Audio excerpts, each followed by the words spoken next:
Abraham Maslow, a famous psychologist who most educators will be familiar with, postulated that a human's ability to intellectualize and be creative, in other words, learn, is founded on first satisfying a number of basic needs, such as food, water, well-being, financial stability, as well as love and belonging.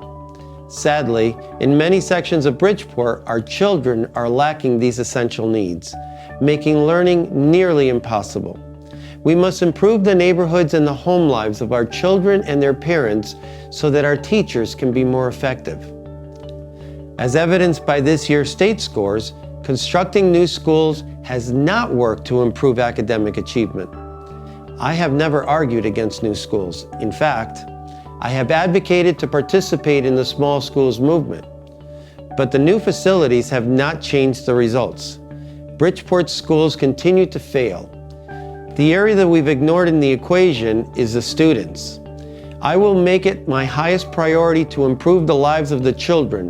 When our children are hungry, malnourished, or afraid, attending a new school won't make those realities disappear. So let's try something new.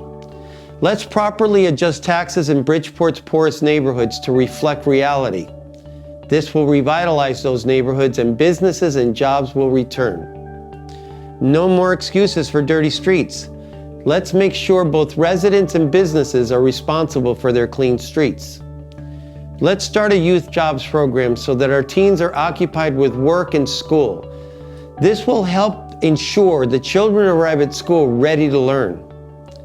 As mayor, I will take personal responsibility for the lives and welfare of our residents, especially our children. Here are some steps I will take as mayor to ensure our schools are the best they can be. First and foremost, I will fully fund public schools.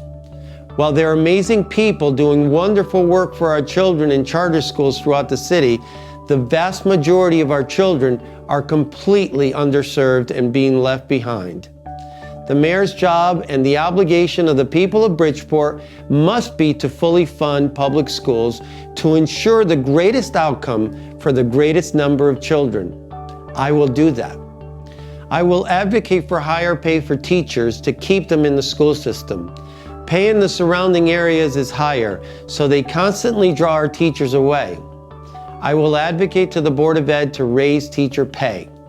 I will implement a work-study program for high school students to get them real-life experience in the workplace. The city will partner with the private sector to pay for this idea. I will advocate for the expansion of trade skills in our public schools. I studied carpentry at Buller Havens. Afterwards, when I decided I wanted to go to college, I took a 5th year of high school. However, I can always fall back as a carpenter if I need to. Not every student is meant to go to college. I will ensure that no child is hungry.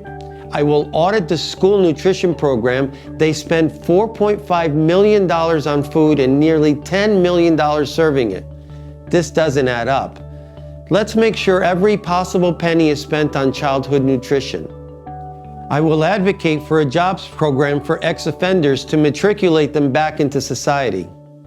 Many of our families have parents who are chronically unemployed due to their criminal history.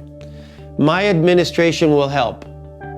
In my many conversations with folks on government assistance, I am aware how the system is designed to make it impossible for them to get off.